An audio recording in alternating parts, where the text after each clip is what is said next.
the way over there.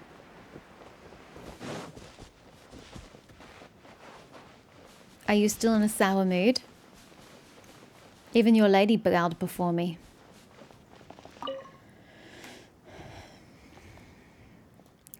We're here. Come on, let's find a place to sit and grab a bite, Lunara. Oh, she's not talking to me. Wow. Way to throw a tantrum. Hey there, Azarik. Jet. It's been a while. It really hasn't. It's been 2 seconds. Haha, I'll do that long. Good to see that you're all well. Jet's really fond of you. We were just talking about you, in fact. Eh? What did you talk about? Is Jet still angry? Huh? Angry? Oh, she did mention a little disagreement you had, yes. What do you mean a disagreement? There wasn't even a conversation. How do you disagree without a conversation? But you know, she talks quite carelessly, but isn't actually good at expressing her feelings. I think she's expressing her feelings just fine. Still, you should reflect as well. Jet's very concerned about your safety, so you should pay a bit more attention to her suggestions. Does she want to find the eternal oasis or not? This is our only chance. You just gotta suck it up and go with the consequences. Sorry, it was my mistake for leaving her out. Absolutely freaking not. I'm a grown woman, I can make my own goddamn decisions. I'll bear that in mind. Sorry, it was my fault, really. I was petty, childish, just a little bit. I knew how important Lilliput was to our mission, but I threw a tantrum anyway. Exactly. Like, what other choice was there? You need her. And that was the only way to get her on side. Lilliput says stuff weirdly, and she does use some pretty cheap, God, those are cheap analogies. I was like, whoop. But no, creepy analogies. But she looked out for us the whole way, so... Well, she's different from the people we've met so far for sure, but she doesn't seem like a bad person. Whatever the case, it'll be fine. Lunara's important to you, isn't she, Jet? Yeah, I mean, I've always seen you... I've always seen you as my best friend, which is weird because we barely know each other. You don't even know where I'm from. But I'm just worried that... Never mind. In fact, I don't even know where the traveler's from, but you get what I mean. Yeesh, you're so serious all of a sudden. Papa doesn't know what to say at all. Ugh, there's no need to be so awkward. I won't get mad anyhow from now on, and you can count on that. That's right, that's the spirit. Ah, right, about the mother of the Jinn. Is it with you? Is she fucking invisible? What do you think this thing is over here? Azarik, didn't Matriarch Babel tell you not to ask that willy-nilly? It's fine, Jet. I mean, I guided you half the way, so I count as a companion, don't I? I think you do.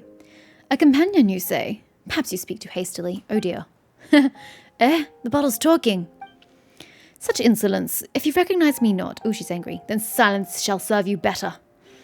Well, this is a pretty fierce one for sure. Is that the mother of the Jinn, then? I'd watch my tongue if I were you, desert spawn. This is Azarik, one of my brothers here in the tribe. Humph. Well, we could have chosen worse. This one is sturdy enough. A shame that he has too big a mouth and too small a brain. How is talking to her supposed to not end as an exercise in frustration? Reckon you just need to get used to it. You know, Jet, you did find Ben pretty cute, didn't you? How about you just treat her like a Ben that talks? They both fly, don't they? So do you. That's fine. Sharp tongues would be expected of the legendary Ginny. Somewhat, I mean. Whatever the case, she's on our side, isn't she? We'll be fine. On your side? Did I mishear you? Apologies, but you shall not find me on the side of those who entreat my master while wearing 2 faces. My master trusts you, and I trust her reasoning for that, but I will be watching you, Azarik. Well, I guess that's just what Ginny's like. It's fine. Wow, he's so chill. He's like Jabrail. Ah, right. Did anything happen while we were separated? Just curious, I mean. Why would you ask that unless you knew something? Same here. Did I miss anything? Well, about that. You tell Jet and Azarik about the ambush in the canyon as well as Adurfi's departure from the camp. So a traitor, along with accomplices from other tribes. They might be the same bunch I was tracking down previously. It's even possible that they're collaborating with dangerous outsiders like Levatui. Yeah, your beloved matriarch is in on that, by the way. I even have documented evidence of this. Ha! Pretty good, Jet. Made the best of some rather limited information on our foes there. That's not too hard. I've been helping the matriarch to track and eliminate traitors, so their movements and patterns aren't that alien to me. My dad and I have also encountered these people who call themselves Fatui in the past, so they're no strangers to me either. Still, I ran off in a huff without giving any thought to whether they would act. I'm sorry, that was my mistake. Oh, let's leave that aside for now. It wasn't even your fault. I'm with Paimon. Don't beat yourself up about this too much, Jet. They seem to have been ordered specifically not to attack you. Can't blame you for having lowered your guard there. But as for Durfee, since he's fled in secret, it's beyond a doubt that he's betrayed us. Those who violate the laws of hospitality and wield their blades against guests are unworthy of the Tenet's mercy. I'll capture him, Lunara. This I promise. He will not escape this matriarch's judgment. I haven't said it before, but I really like what Azadik is wearing, or rather what he looks like. It's the same with Jabrail. Jabrail looked really cool, but Azadik looks just as cool. Look at him. They did really good with the design on these characters. Oh, Jet's getting serious. What? You make it sound like I've never been serious. Haha. Becoming ever more the model of a tribeswoman, Jet. What are you talking about? Aren't I one? That's not what I mean. I'm just glad to see that you're so concerned about your friends. This is also a tribal matter, you know. True. Outsiders are becoming increasingly active in the desert, and as interference increases, so too do changes of heart and thought. You gotta accept that it's just the way of the world, you know. Oh, you have Farazan, whatever her name was. She's so fucking cute, and I regret not getting her. Oh my god. Yeah, wow. I just got hit by so much FOMO right there. Damn, I want her in my party. Well, okay, not necessarily in my party. I just want her because she's so freaking adorable. Oh, I have issues. As Matriarch Babel's right and left hands, we should indeed be concerned about such things. Exactly.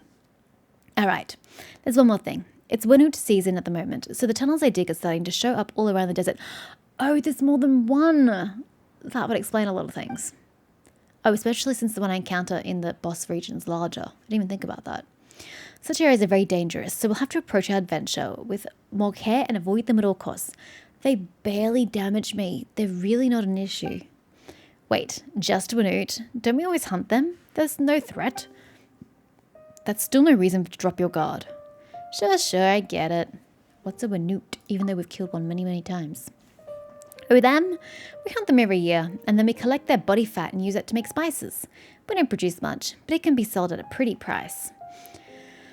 So we don't really lack anything. We just need to control the Winnoot hunting grounds, and our long-term prospects will stay good. City folk love these thick and pungent spices, but ask them about us desert folk, and they'll tell you a different story. We also need to hunt other animals, but the smell Winnoot give off is too strong, and we'll chase them off. As such, our spice workers can't take part in hunts, nor can they serve as assassins. As opposed to the scent of mature Winnoot, their larvae give off a much gentler scent, which we often use for scent marks to prevent getting lost in caves and ruins, which is what you used earlier. Haha, you used that in the good or bad ruins back there. But are they really that dangerous? They don't really seem like it. Yeah, I am with Jet on this one, not really. For you outsiders, perhaps. But you needn't worry about that. We'll protect you. Will you? Are you going to engage in combat like you and your father did previously? Because even though you weren't particularly useful, it was still cool to see that the game was implementing that. What's so funny? It's nothing. The children of a pep reduced to this. Ah ha ha! The children of a pep! Ha ha! I get it. I understood that reference. Now that you mention it, you haven't said anything in quite a while, Lillipar. And I for my part, oopsies, that was totes Paimon. And I for my part was about to ask if you'd forgotten about someone. Well then, would you like to hear a story? Yeah, sure, as long as you have one to tell, anyway. 'Tis a shame how long I've slumbered. I fear I am not current with the hot topics of the day, and am armed only with some ancient yarns. Will you mind, oh mastermind? No, don't worry, I'm always. Don't worry, I've covered my ears. And Paimon's covered... wait a minute, what are you covering your ears for? The book says that the words of the Jinn have magic in them, and that their stories have the power to lay curses. And they also say that behaviour such as yours is impolite and extreme. Do not interrupt me, little lady. Now where should I begin? As the moonlight perv motherfucker. Why would you stay on this screen, but pass through the previous screen? I don't understand. Thousands of years have passed since the events told of in this tale. The desert had yet to become so desolate, and the oases spread out across the land like glittering jewels. In those days, the Jinn walked the earth in great numbers, and they lived within the silver night wind and the flowing sands, and the ripples of the unknowable ocean, and in the pattern of the rainforest springs. We Jinn were not ordinary creatures, but we were the servants of the mistress of flowers. We were untroubled by basic want, nor were we shackled by material thirst. It was life itself that greatly fascinated us. The blooming and wilting of flowers, the gathering and scattering of birds, these were the things that held us in thrall. Apart from that, only our true names could bind us. We were carefree so long as our mistress walked the earth, and we enjoyed her eternal paradise, her love, and her comfort. But tragedy would come, and our paradise crumbled as the mistress departed. Our reverie turned to mourning, and all that was good and lovely was violently perverted in that anguish. And so we gave Alamar our true names, and became his servants, for he promised to find us our eternal companion, our true master. Deluded hope and trust did we harbour in our hearts, and we so forsook our freedom, accepting imprisonment within silver bottles and servitude to his realm. But what was lost forever, never again to return. But do not think that the Jinn were wanton servants. Only a love bordering upon madness could make the Jinn give their true names willingly. For it was their deep love for their mistress of flowers that drove them to embrace the desert from the first. Yet, waking to face the tomfoolery of this barren world caused a surly Jinni to fall incurably in love with the shepherd. Am I the shepherd? Ah, you're awake. A shepherd? Not you, no. But much like you, my master. You were much like him, as he once was. Are you telling me that Aether, fuck, I hate his name, it sucks, was a previous master of yours? I actually kind of don't like that. Can Lunara never have something of her own? Does she always have to have things that have been passed down from her goddamn brother? Well now, girl, does that make you jealous? Definitely not. Ha, she's quite transparent, my master. I once did have a daughter. My eyes are not deceived. Say whatever you like. To the Jinn, love was a terrible chain, driving those who fell into its pit to make sacrifices, like the hyphae of a parasitic insect. Oh boy, Liliphar's at it again with the scary analogies. We Jinn do not have this tedious thing you humans call shame, so we do not shy away from discussing love or revealing one's all to a lover. I'm suddenly glad that you're just a bottle now. But to the Jinn, this mad love could not be reconciled to betrayal, or else hatred and vengeance 3 times greater would be sure to follow. That was the root of the fast that ended Gurabad, though that is a different tale. Hopefully one that you're going to give me soon. Actually, now that you mention it, I'd like to ask a question. Did you really have no other goal in presenting your true name? Well, I suppose vigilance is wisdom. Well, I do have something I seek. I wish to go to the Eternal Oasis, just as you do. There are things that have been left unfinished. And what would those be? Forgive me, dear master, if I can only slowly tell you that your tale as the journey proceeds. Tell you that tale as our journey proceeds. But the time for that has not yet come. But know this, it is good fortune that I should have met you. Well, since we've got the same goal, let's get along. How about a toast? And what shall you make this toast with? Me? All right, weird story time's over. Let's talk about something more relaxing. Can we stop talking and get on with our quest?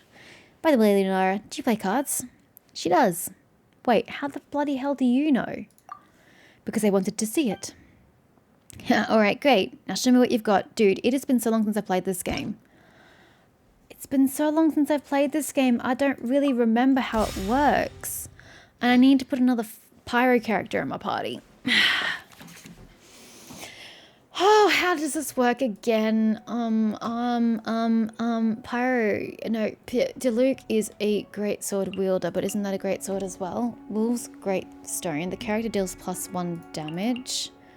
Deals +1 damage. Why do I have 2 of the same thing? Wait, this is easy to use. Oh, deal +2 damage if the target's remaining HP is equal or less to... Oh, sorry. Equal to or less than 6, but it requires 3 of the same, whereas this only requires 2 of the same. Yeah, I'm inclined to keep that one, so switch that out. Switch that out, because I don't really want to rely on cryo. Your active character gains 1 energy, 2 dice though. But if they're useless dice, could be useful. Destroy all summons.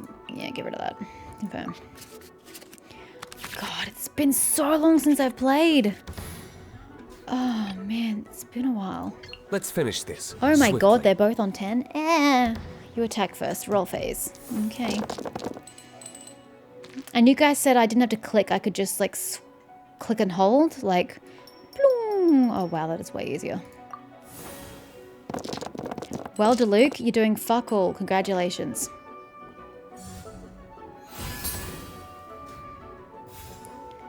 Okay, I don't really know how we're doing this. I don't remember how the game works. Oh my god, I shouldn't have taken such a big break. When you perform a switch character, spend the last elemental dice. Heal your active character for 2 HP at the end of the phase. When action phase begins, create Omni Element times 2 usage. Oh, I don't have 3 of a dice though. But we could sacrifice another one to use. Go Parman, I choose you. How do we use it again? Yes, correct. We'd like to do that. And then I would like to attack, because there's fuck all else I can do. You, sir. Yup. Go team.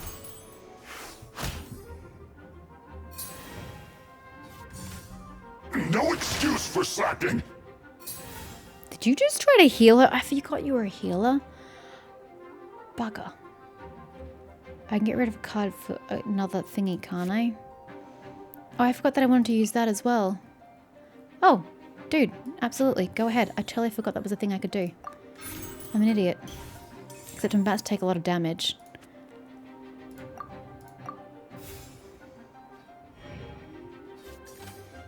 Is he gonna attack me twice? Oh, he's got 3. How'd that happen? Must have been his passive. Ouch.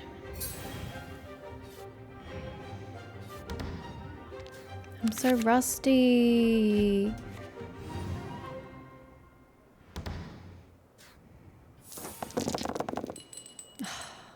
More useless. Where are the pyro dice? Oh my god. So this game is conspiring against me. Shanna is about switching character. Yeah, that's what I thought. And you're about healing. Eh, useless. I can do this, however. Little else. Couldn't we convert dice? Is that a thing we could do? I don't remember how this works.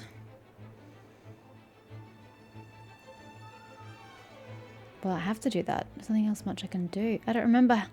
I thought I could convert dice or something, but I don't remember the rules of this game. God damn it. I've pretty much just screwed myself over by not remembering the rules of this game. Oh, fuck me. How much does it cost to give myself 1 energy? 2. 2 ambiguous. Use 2 ambiguous. Go. No! I didn't think that through! I literally can't do anything. Can't I? What do I do? I don't fucking remember how to play.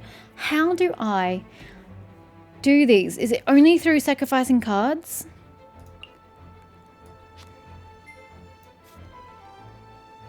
I can only turn 1? Well, there's no point, is there?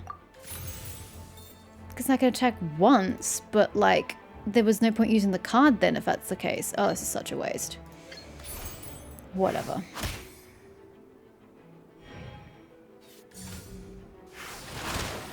Ow. You're so dead.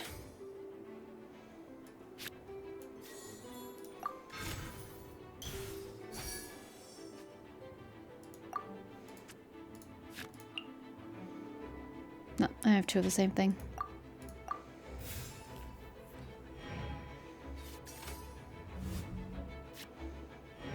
Oh no, it's using the... Oh, thank God. I thought he was going to use his energy and I was like, oh, I'm so dead. I mean, I think I'm so dead anyway. I'm doing terribly. I don't remember the rules. I've got shit dice rolls. I mean, I don't really know what else I can do. Oh, that's not good. You see what I'm having to put up with? This is ridiculous. Absolutely ridiculous. Give me pyro. I literally cannot use my ult because of this clusterfuck. This is ridiculous. Die. 9 damage it is. Which is just as well because Luke's about to die. This turn. She's going to kill him. Well, oh fret not, Desert Dweller. It is a laudable mind that guild has sustained up till now. It's fine, it's my turn. Hey, little wildcat, you didn't think I didn't see that? Show me the hidden cards. What? Yes. Oh well. Where did I go? These officials The threads of your dice. fate lie in my hands.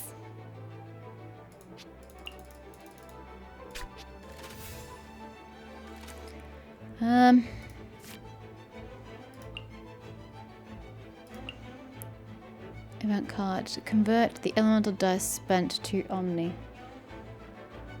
Well, that might be useful in a sec. Let's just kill her. Doesn't matter. She's dead. By royal decree. Okay, we just had to sacrifice Delete to the cause. Winter shall eventually come. Okay. I remembered most of the rules, I guess. I fumbled my way through that. It was not a great grand victory. It was just confusion and trying to remember. Azarik, why am I standing on this crate? The night flies by amidst card games and chats. The next morning comes, you are buried in each other's pillows, asleep by the extinguished flame. Right, one down. How many to go? Dune Entombed Fecundity, Part 1. Fecundity is not a word that we use in the English language. Yes, I know it exists, but no one uses it. We don't use fecund at all. Oh, well, speak with you. Lunara, Paimon, how'd you sleep? Not bad, thanks for asking. Not great, I kept thinking about cards every time. Why did Lilipar have to use all those strange metaphors about bugs and scorpions? Took Paimon half a night to get them out of her head. Glad you guys got some rest. I sure didn't. Huh? And who asked you to get up in the middle of the night to go find Matriarch Babel? Wrong way around. She came to find me. What did you and Matriarch Babel want to talk about? It was an urgent thing. Some matters concerning the elders of the tribe. There aren't any elders of the tribe. She's either killed them or they've been run out. There aren't any. Oh, I see we have happened upon some open secret. Huh? Matriarch Babel spoke briefly with me last night. What we must do next is use the tunnels in the dunes to enter the underground portions of the Eternal Oasis. Indeed, my master, Alamar, once created a most intricate system of canals, shaped to provide irrigation for the soil of the mortal kingdoms. Before the dune was encased in sandstorms, before Alamar was naught but dust, this place rolled with hills most fecund and verdant. But those canals have long run dry. Fortunately, that lends them to our purposes quite well, allowing entry to the foundations of the oasis within the dunes. So Matriarch Babel has finally made her decision. It's because Lunara reclaimed the Jinni. She can serve as our guide. Moreover, my tongue's as clever as that of a mockingbird's, but you should know that by now. I indeed witnessed this occurrence, my master, but I thought there was little need to go into detail about it with you. Ah, so she would have told me if they lied because she saw it all.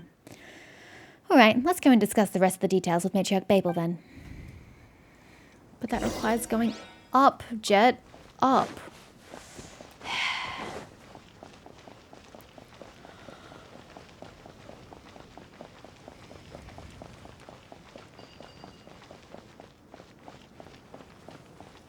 I have no stamina to jump that. How embarrassing.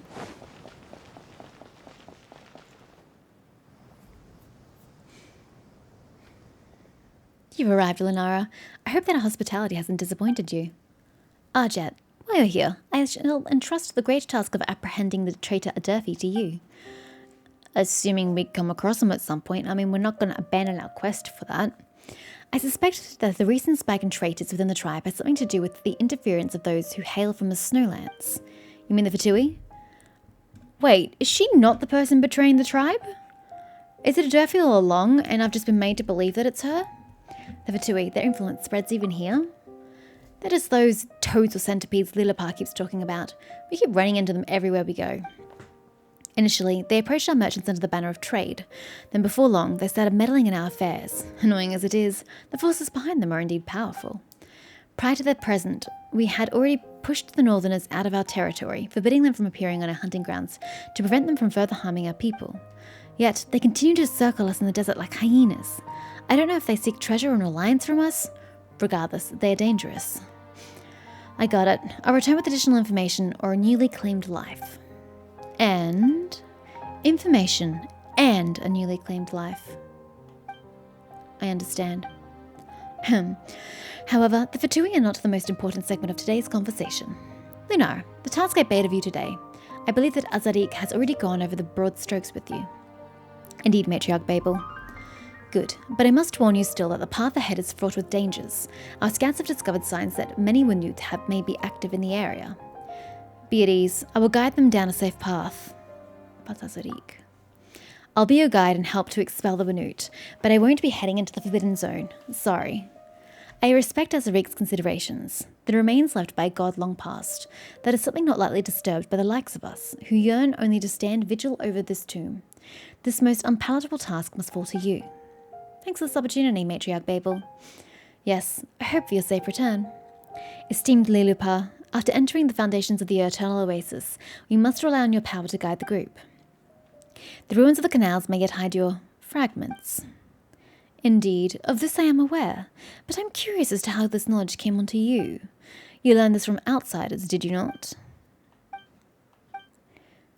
Whatever she's in on, Azarik is also in on it, and I don't like it.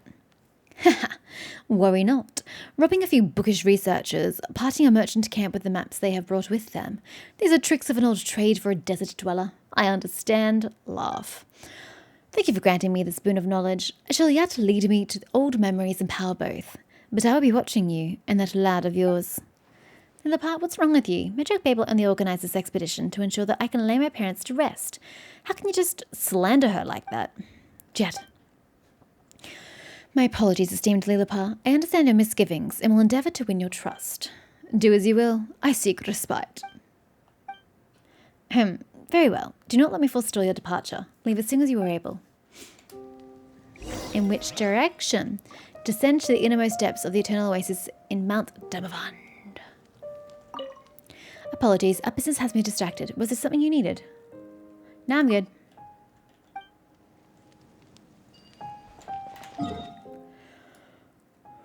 Back to the Passage of Ghouls. We really are retracing our steps, aren't we? I had a feeling that would be the case. It's only an eternity of servitude. Just like all who dwell in the desert. From soil you are, and to the sand you shall return.